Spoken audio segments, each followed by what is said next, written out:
Pulivendula DSP Murali Naik ను మాజీ CM Jagan బెదిరించారు. వైసీపీ సోషల్ మీడియా కేసులపై డీఎస్పీపై జగన్ ఆగ్రహం వ్యక్తం చేశారు. అంతటితో ఆగకుండా వచ్చేది వైసీపీ ప్రభుత్వమేని, ఆ తర్వాత వదిలిపెట్టేది లేదని డీఎస్పీకి జగన్ వార్నింగ్ ఇచ్చారు. విచారణ పేరుతో వైసీపీ కార్యకర్తలను వేధిస్తావా అంటూ బహిరంగంగానే డీఎస్పీని బెదిరించారు. జగన్ బెదిరింపులతో డీఎస్పీ మురళీ నాయక్ మౌనంగా ఉండిపోయారు.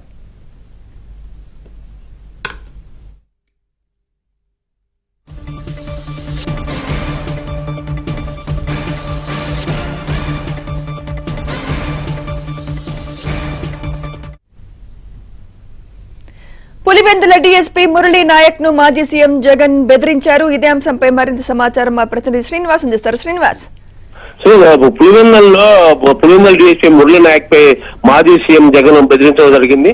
ఆ బెదిరింపులో కూడా నిన్న అభిషేక్ రెడ్డి తన సమీప బంధువు అభిషేక్ రెడ్డి అంత్యక్రియలకు వచ్చిన జగన్ రెడ్డి అది పనిగా పులివెందుల డీఎస్పీ మురళీ నాయక్ ని పిలిపియండి అని చెప్పి పులివెందుల డీఎస్పీ మురళీ నాయక్ హెలిప్యాడ్ దగ్గర పిలిపించడం జరిగింది.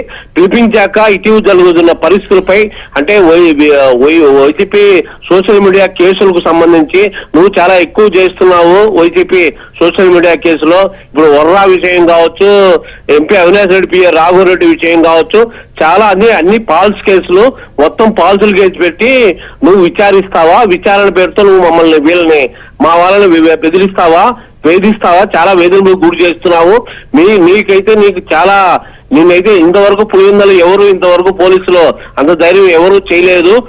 నువ్వైతే ఇక ఫాల్స్ కేసులు పెట్టి బెదిరించడం అనేది తగదు. వచ్చేది తప్పకుండా మా ప్రభుత్వమే ఎప్పటికీ ఇట్లాంటి నువ్వు టీడీపీ వాళ్ళ మాటలేని నువ్వు నీ ఇష్టానుసారంగా చేస్తే అవి ఫాల్స్ కేసులు, నేను ఒప్పుకునేది ఉండదు. నెక్స్ట్ వచ్చేది మా ప్రభుత్వమే. నువ్వు రాష్ట్రంలో ఎక్కడున్నా నిన్ను వదిలిపెట్టను అని ఆగ్రహం వ్యక్తం చేసినట్టు మనకు సమాచారం ఉంది. అలాగే నువ్వు ఇలాంటి కేసులు నేను మొత్తం ఎంక్వైరీ చేశాను. పులివెందులకు వచ్చిన తర్వాత మొత్తం ఫాల్స్ కేసులు పెట్టావు. వైసీపీ సోషల్ మీడియాలో ఒక్కొక్కరి పేరు మొత్తం అందరూ నిందితులు, నువ్వు చేర్చిన నిందితులందరూ ఫాల్స్ కేసులే. ఈ ముఖ్యంగా వర్రా రవీందర్ రెడ్డి కావచ్చు, అవినాష్ పిఏ రాఘవరెడ్డి కావచ్చు, ఇద్దరి విషయంలో చాలా తప్పు చేస్తున్నావు. నువ్వు తప్పకుండా మారాల్సిన విషయం ఉంది. నువ్వు జాగ్రత్త ఇప్పటికైనా మారాల్సిన విషయం ఉంది. జాగ్రత్త ఊహించుకోతే తప్పకుండా నీకు ఉంటుంది. నేను వస్తే మా గవర్నమెంట్ వస్తే అనేది హెచ్చరిక చేయడం జరిగింది. Right, thank you.